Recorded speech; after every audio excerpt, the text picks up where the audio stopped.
Hello, good afternoon, good morning, good evening, wherever in the world you are. We are going to these 2023 elections, knowing fully well that the elections will not be free, fair, and credible. Here is a video of Professor Jonathan Moyo explaining why ZEC is not an independent commission. Just listen to this.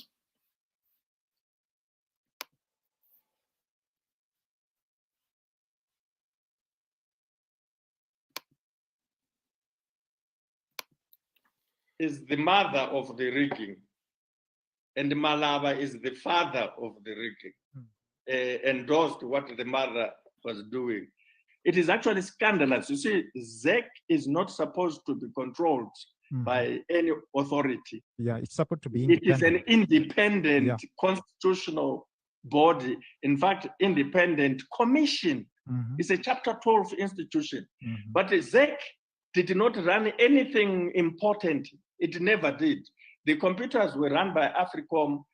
The registration, accreditation, and so forth were run by a CIO company. So between the CIO and the army, they ran the processes, the operations, using their instruments. Either Matanga, who is actually active, she's employed, she joined the, she was not joined, she was seconded to the electoral body in 2008 as a divisional intelligence officer. Now she is a director in the CIO. As we speak right now, she's a director, and she was congratulated and rewarded for rigging the 2018 election. And she was given a house in Borodale, a posh mansion in there.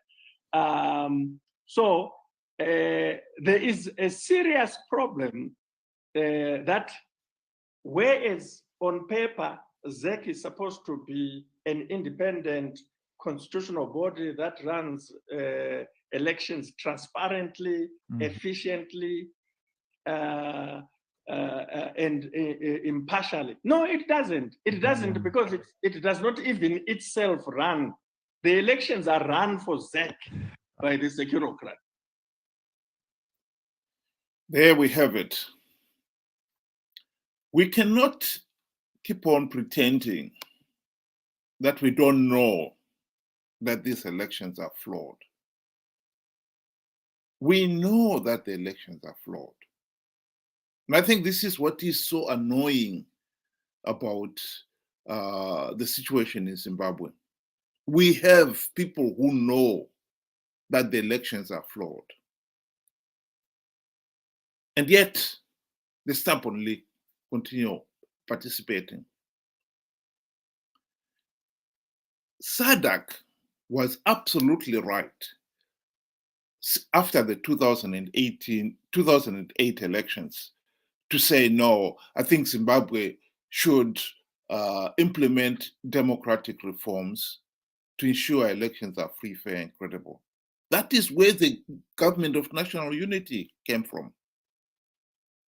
Zanu PF was forced to sign the global political agreement of 2008, agreeing to the need to implement the raft of democratic reforms to ensure elections are free, fair, and credible.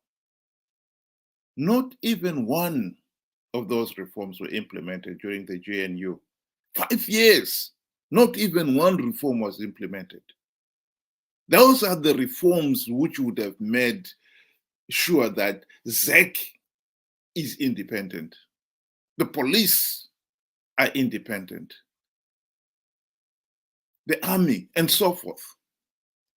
Without those reforms, it is futile to pretend that we can have meaningful elections.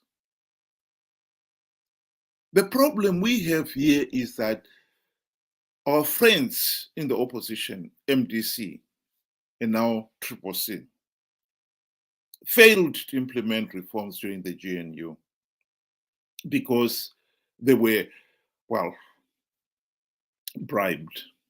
That's really the truth, the bottom line. Zanu PF bribed them during the GNU so that they forgot about reforms. That is the root cause of our problem. And having failed to implement even one meaningful reform during the GNU, the opposition, who are entrusted the responsibility of implementing reforms, now turn around and say, oh, we'll participate. We have got winning in rigged election strategies. None of their winning in rigged election strategies have got any impact. Take, for instance, their flagship strategy since the 2018 election was, we will have mass voter registration, and then will be followed by people who will vote en masse, and then will protect the vote. That was a lead balloon that never even took off. As of May last year, 4 years since the 2018, ZEC revealed that only 250,000 people had registered.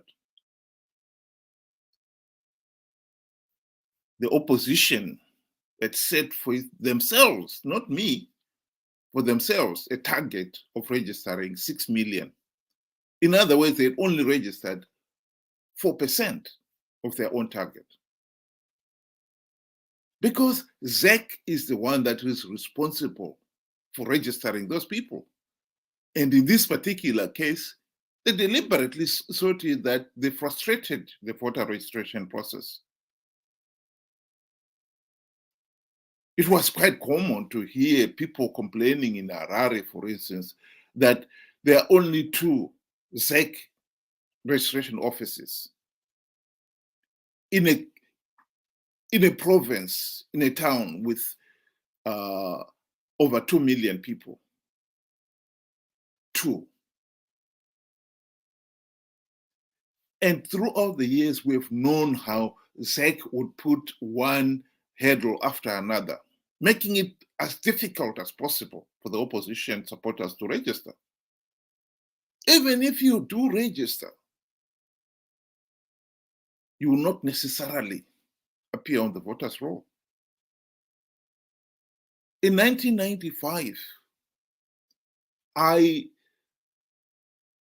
went around my neighborhood and got in Greendale 9 people to register to vote for those 1995 elections. I had their voter registration slips, including myself. When the voters' roll came out, only one out of those 9 was on the voters' roll. No explanation was given. What happened to the other 8? None.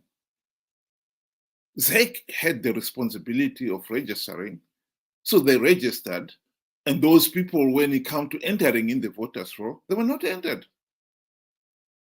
That is part of what David Coulthard admitted in his book, that the process is so flawed, so illegal. The only logical step is not to participate. And in his book, David Coulthard went on to admit that by participating, we are giving Zanu PF legitimacy. But he also admitted that the opposition is participating because of greed. Zanu PF is offering a few seats on the gravy train, and this they find irresistible. That is the reason why they participated. That is the reason why they are participating in these elections without reforms. So we can talk all we want. The truth of the matter is we are stuck with an election process that is so flawed, it really is meaningless. But it's no longer Zanu PF's problem. It is the opposition's problem, because they are participating knowing fully well that the process is flawed. Zanu PF is making sure that they participate by offering these few gravy train seats. And Mnangagwa made the participation even more attractive last year by granting a US $40,000 housing loan to MPs. Everybody knows that that is a bribe. They will never repay that 40,000. This is over and above.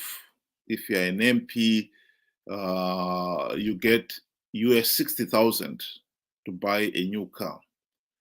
And they are generous sitting allowances that MPs get, and generous salaries.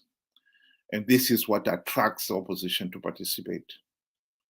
So we are stuck with an electoral process that is so flawed, is totally meaningless by participating, because the opposition who were entrusted the task of implementing the reforms and making sure that the elections are free, fair, and credible have since sold out. They've since realized that, well, they can participate in these elections and get a share of the spoils of power. They're not going to implement any reforms. They're not going to be free, fair, and credible elections in Zimbabwe. As long as the two are working in cahoots, Zanu PF blatantly rigging the elections, and the opposition participating for the sake of the few seats on offer as bait. It is the ordinary people now who have got to wake up to that reality and say this is totally unacceptable and reject the system.